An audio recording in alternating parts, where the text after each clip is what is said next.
There are many examples in the scriptures of Yahuwah versus the gods concerning the weather, the battle of the gods. Examples that come to mind is Elijah versus the prophets of Baal, and Moses and the Pharaoh's magicians. So both groups, right? So Elijah by himself had a sacrificial bull on an altar, cut up into pieces, and the 450 prophets of Baal did the same, but no fire underneath. So they had to pray to their gods to see which is the one that would bring fire from above. So there was from morning to night chanting these prophets of Baal and even cutting themselves, and nothing happened.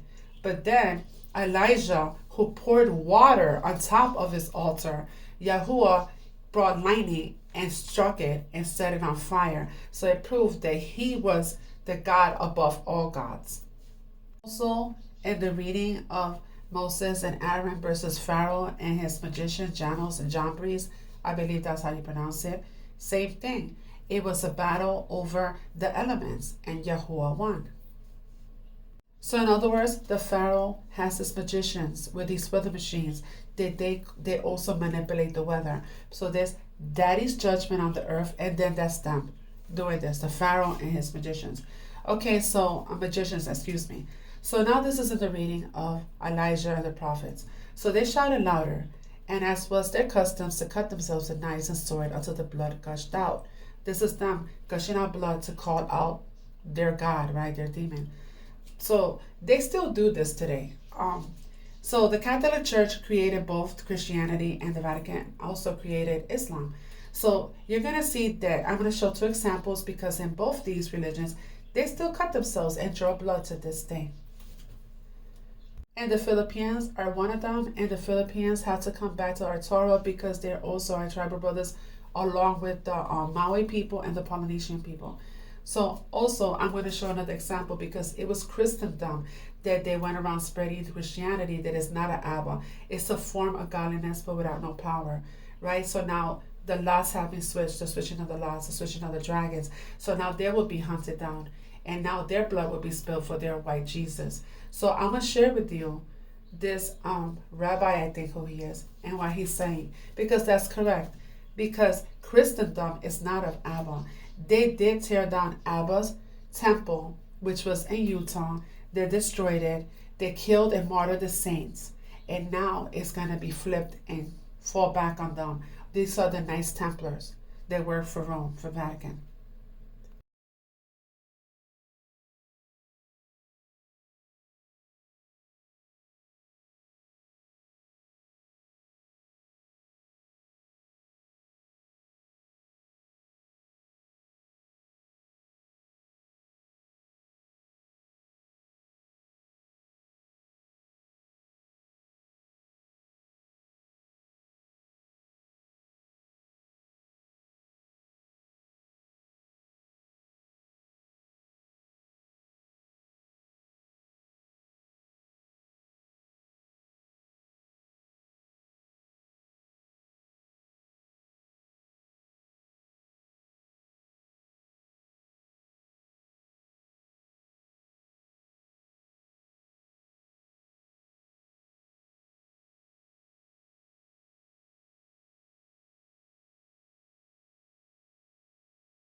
So these people actually serve God, Gadriel. not Yahuwah. So he has no idea that they're going to die as well. So they're the judge. So they're going to be destroyed also. So Yahuwah is going to destroy everybody, Christendom, because of what they did to Yah's temple. There's in Utah, and they built a giant Messianic temple on top of Daddy's temple in Utah. That's not Mormon church, it's over there. And yes, for all the bloodshed that he did to not the Jews, because he doesn't really care about what they do to these Khazarians because they don't serve Yahuwah, but he did to his people, the Native Americans, the indigenous of these lands, the bloodline of David. So it has nothing to do with these people because these are Khazars. Again, these people serve Lucifer. They do not serve Yahuwah. So the judgment is not going to come to to save them and give them, how you call it, justice. No, that has nothing to do with that. It has to do with Daddy's, Yahuwah's children. Far off land is going to come and go after the Western allies. Westerners are fighting, and they're going back and forth, and then this far off country comes, and Edom falls to them. They lose. The Western countries lose this war. Yeah. Like they lost in Vietnam. No, very much not like that. Because it's all their armies, everybody, their whole sovereignty. Their sovereignty is going to be gone.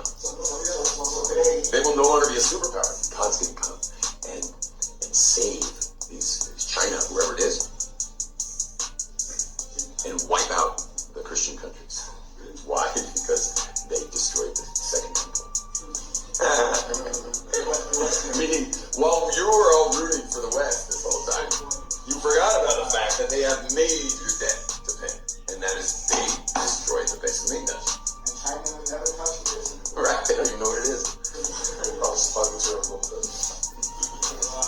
And not only because they destroyed base of English, you ready for this? Think about the Holocaust now and all the pogroms and all the what was those called, crusades, wiping out whole cities of Jews. The Hitzahul, the Israel Megalis, and they caused pain to the Jewish people in their exile. Meaning they persecuted. Persecuted. Meaning they're going to get killed in the end, because God is going to go on the side of probably China, wipe out the whole West. Why? Because of the destruction of the second temple, which is still a debt they never paid, and because of the persecution. All that persecution that just come is still a bill. It's still a bill that has to get paid by the West. There's a pasuk that says that there's going to be a slaughtering for God in Basra, Shibirani. Basra is a capital of part of Rome, like a big city of Rome, and this is going to be God's avenging. This is going to be God's korban, God's sacrifice, or slaughter. Is Basra the city in Iraq? Yeah, also. But here it says Shibirani. God comes at the aid of China, wipes out all the Western countries. America, everyone's going.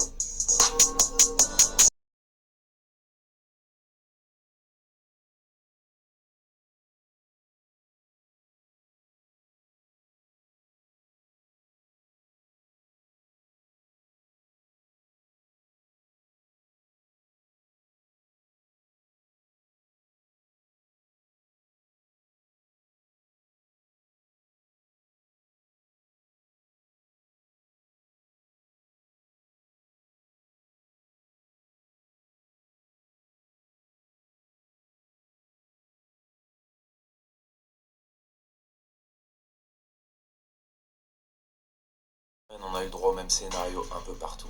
Et les gens, comme d'habitude, vous disent que la Terre est énervée. Cette phrase m'énerve beaucoup. Tous les jours, on voit des avions pulvériser des particules métalliques, aluminium, barium, strontium, ce qui rend l'air conducteur comme un réseau magnétique qui permet de manipuler l'atmosphère à distance avec leurs tours 5G ou leurs radars militaires qui envoient des impulsions, des ondes qui excitent les particules et compressent l'humidité. Les nuages deviennent ondulés, quadrillés. Et comme par hasard, c'est exactement ce qu'on voit dans le ciel avant la tempête. La Terre est sous radiation, la météo est artificielle. Il suffit de regarder des images satellites pour le comprendre. Et tout ça pourquoi? Pour vous faire culpabiliser, pour dire que c'est de votre faute. Arrêtez de bouger, arrêtez de respirer. Une blague gigantesque quand tu vois les budgets qu'ils ont pour les armes et les tanks, et pour Pourtant, même les gens spirituels pensent que Gaïa est énervée. Les New Age ont aucune idée de la guerre au-dessus de leur tête. Elle est partout, invisible, parce que c'est une guerre des fréquences. Et le plus vicieux dans tout ça, ils utilisent votre culpabilité pour vous retourner contre vous-même. Vous devenez militant pour votre propre esclavage et tracez votre carbone grâce à vos bracelets connectés. Le contrôle climatique, c'est officiel et ça touche tout le monde. C'est une arme et on est la cible.